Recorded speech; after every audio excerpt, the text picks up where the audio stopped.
Hey everybody, Coach Tonya, holistic health practitioner here at Criticalbench. And today in this video, what I want to talk about is exercise and your brain. So if you have any questions or you've ever wondered, what is that connection between exercise and your brain? Does it have any anti-aging benefits? Does it help sustain longevity? What is its impact on quality of life as we get older? Keep watching. I'm going to talk about a lot of those things in this video.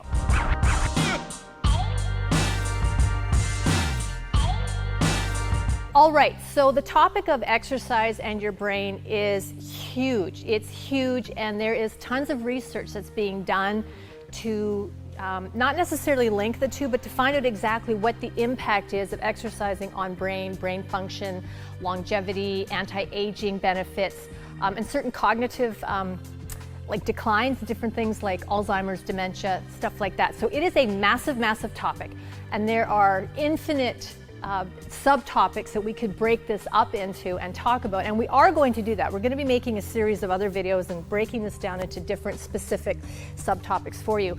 So this video is just sort of a broad base to touch on this big issue of exercise and your brain, and how important it is that exercising not only benefits your physical body, but it does impact brain function and your mental health. Now,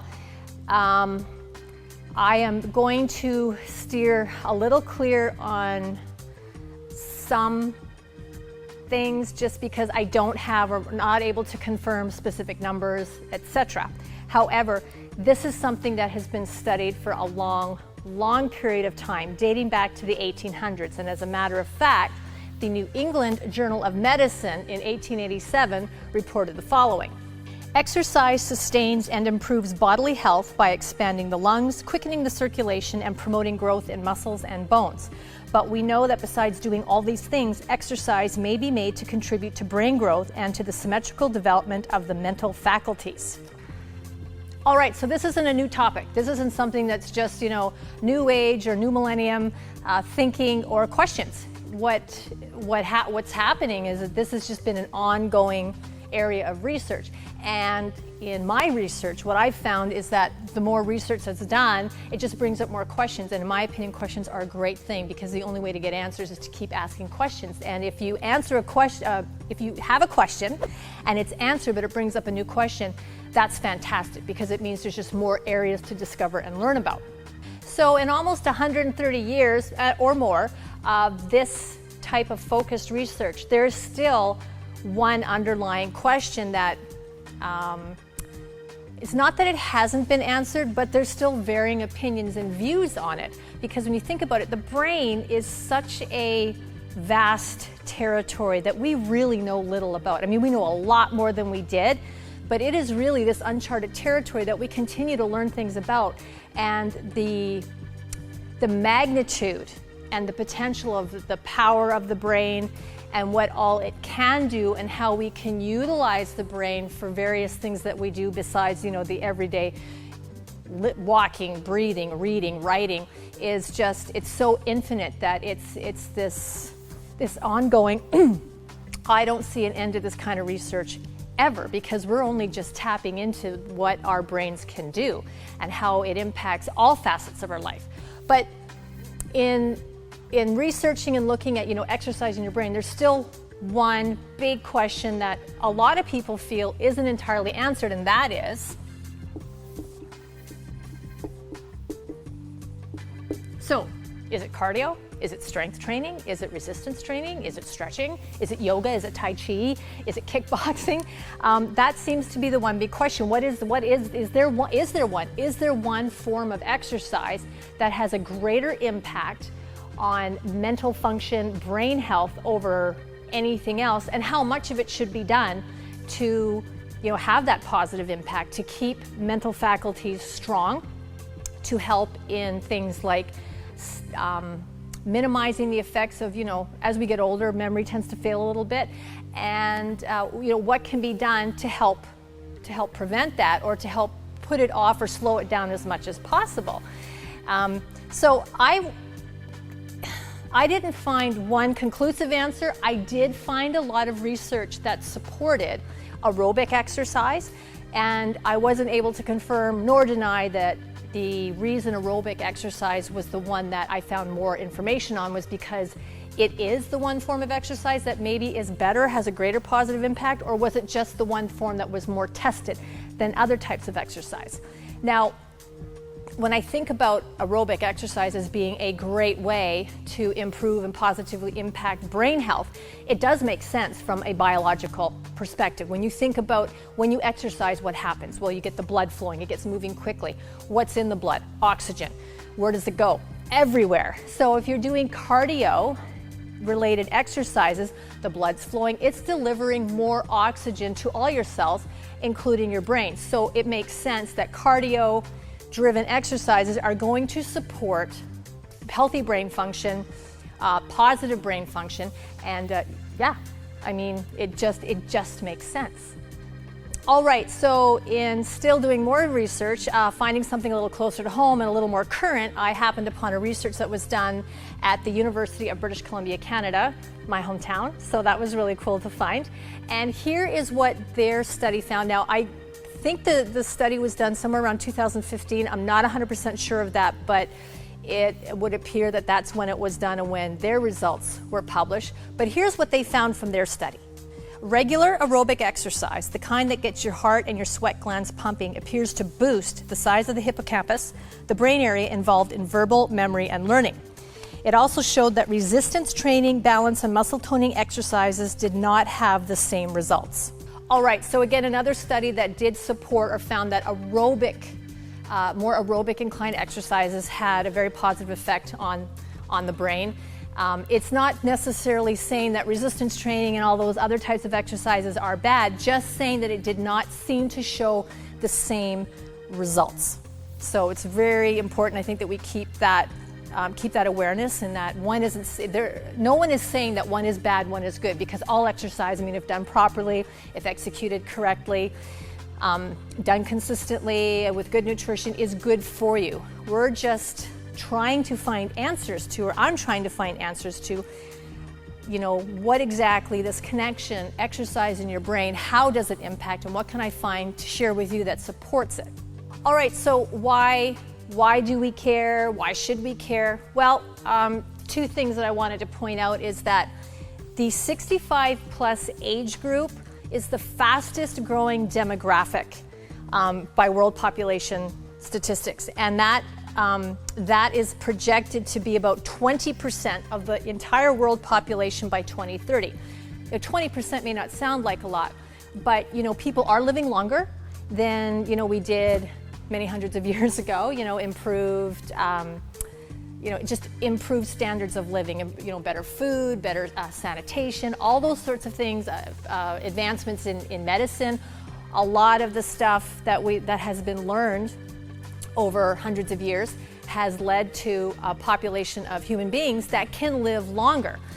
It doesn't mean we get younger. I mean, you're still going to get older, you're still going to age, but I think the important question is, what kind of life do you want to have in older age? Because what I've always maintained and asked or mentioned to clients, or wanted very much to make them aware of, getting older does not mean getting old, okay? It doesn't mean that you have to become a statistic of senior issues or health problems. Yes, the body changes. Things don't work as well as they used to. Things hurt a little more. But you don't have to become some medical statistic that, well, I've reached the age of 55 or I've reached the age of 65, so here's what life looks like.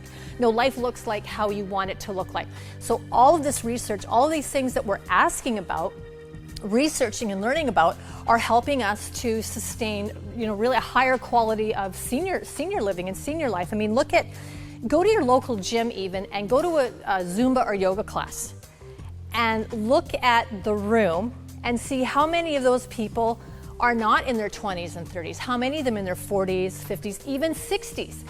One of the gyms that I frequent when I'm visiting my family in Canada has a huge a walking track outside of the fitness area, like all the weights and the fitness equipment is in the middle, and there's this walking track. And more than half of the people on that walking track are elderly. And they're there in groups, they're there with friends, and they're talking and laughing, and they're maintaining not just a quality of life physically, but a quality of life socially and mentally. So this is really important. I mean, 65 plus is the fastest growing demographic.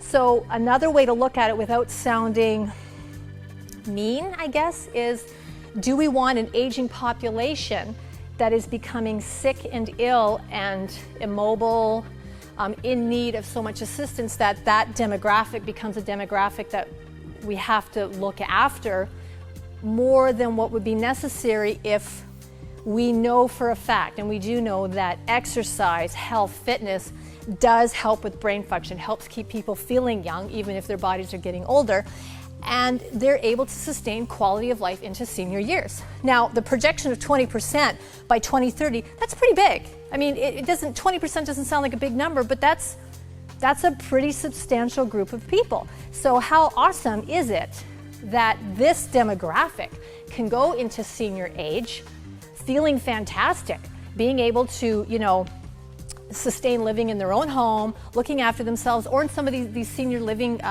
communities where they get out and do things. They have their lawn bowling, they have walking tracks, they do go swimming, they do things that they enjoy, and these activities are continuing to keep their brains active as opposed to sitting and becoming stationary and still. Because again, getting older doesn't mean getting old. It doesn't mean we have to stop at a certain age and stop moving. If anything, the research does show that actually definitely is a catalyst for decline. Okay, the minute people stop moving and engaging in life, they start to decline. Memory becomes more quickly less than what it was.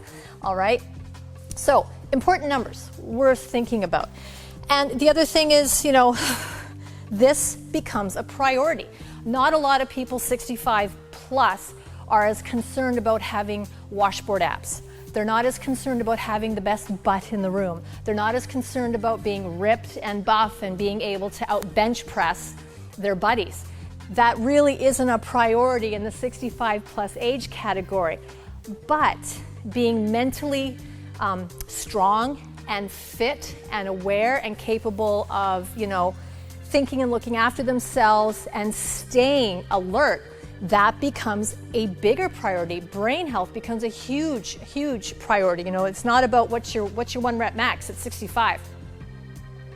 Not the number one thing on a lot of 65-year-olds' lists, but if you ask them about brain health and things like memory, cognitive function, all of a sudden you have their attention, because these are the things that can decline with old age, and these are the things that, if we're able to stay active and engaged, can slow the process.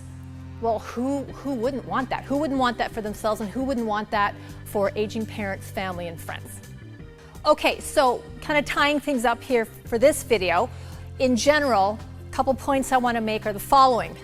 If it's good for your heart, it's good for your brain, okay? Again, when we get that blood pumping and flowing, blood is the carrier of oxygen. The more oxygen we get to our cells, the better health we're in. And we all know that cardio does increase, a healthy heart. It's good for the heart.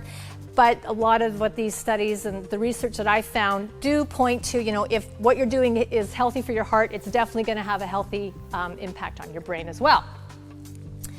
The second point, aerobic exercise appears to improve brain function. Again, not discounting other forms of exercise. We do not want to do that.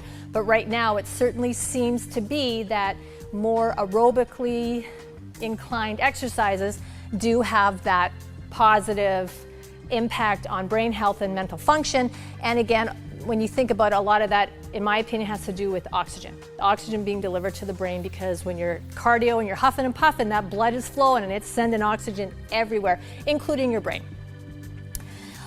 Also, morning exercise. It's been shown that exercising in the morning can spike brain activity, and it helps with retention, especially of new information and throughout the day. So that working out in the morning is like a good wake up, not just for your body, but for your brain. And it kind of has you like on point for a longer point during the day. A lot of us tend to hit, call them like the midday nods. Mine usually hits me about 2:30, 3 o'clock. I am much better at anything creative, anything that's content driven, where I have to really be thinking quick and be able to make quick decisions and change direction. I am much better at that before 2:30. After that, I just become a little slower, sluggish. My brain feels foggy. I'm just tired. So, morning, and I do try to get my workouts in the morning. So there is supporting evidence that the morning workout, with that spike in energy and that blood flow and oxygen going to the brain, does help increase brain retention during the day, or retention of information, sorry. Number 4, in looking at exercises, again, a lot of it points to aerobic exercises, but with aging, getting older, our coordination and balance can become a little compromised. I know myself, I tend to have a bit of a challenging time with balance, and a lot of times I have to switch up my workouts or modify the exercise that I'm doing to accommodate that. But choosing exercises that also include some coordination are also very good and have a very good impact on brain health and mental function. So things like, even things like yoga, Tai Chi, or what I'm going to talk about next or bring up next is if you're hearing this, if you are in that generation and your brain health is something that's very important to you, it's one of those things that's becoming more of a priority over looking ripped. But you do like the strength training, if that's something you've done, you like to get in the gym, you like to throw some weights around, that's something that you've always done and you still enjoy it, but you're taking into account research that supports aerobic activity seems to have a pretty strong impact. You can combine the two. Circuit workouts, for instance, where you have a series of exercises, whether it's using machines and or free weights, and they're done relatively quickly, so you don't take a lot of rest time. It's not as much about hitting a 1 rep max or how much you can lift, push, or pull for muscle growth, but it's a form of exercise. You like the weight, you like that heaviness, you like that challenge, but the speed of which you're doing it and just the way a circuit is meant to be executed, it adds more cardio to that workout for you. So you don't have to give up something. Actually, you don't have to give up anything, because we know that anything that helps your body obviously supports your brain. It's not like your brain is a separate thing. You don't take it off at night and set it on the nightstand, okay? It's all attached. So exercise in and of itself benefits your entire body, as does good nutrition. We're just trying to find some really solid links to exercise and the brain specifically, and aging and getting older, and what we can do to make that as make it not so that you're not a statistic, that you can, again, that longevity, quality of life, and getting older doesn't mean getting old. So yes, if you're in that population, if you've always been somebody that remained active, keep doing it. You might be moving slower, that's okay. You might not be able to walk as far or swim as far or bike as far. You may not be able to lift 50-pound dumbbells anymore. It doesn't matter. But if you're getting out there and doing it, that is what matters, because that is what is going to keep your brain from becoming just bland, like just in a very still, sedentary lifestyle. Now, if you're someone that, whether it was just a lifestyle choice or the type of career you were in, had a bit more of a sedentary lifestyle, you can get started. And again, you don't have to go and buy a gym membership and start throwing around heavy weights. You don't have to sign up for a marathon. Just get moving. Get up off the couch, middle of the day or the morning, whatever works best for you, and go for a 30-minute walk around the block. Just move your body, get that blood flowing, get that oxygen all buzzing all through your body, particularly to that brain, because it does have a tremendous impact on the brain health and your mental function.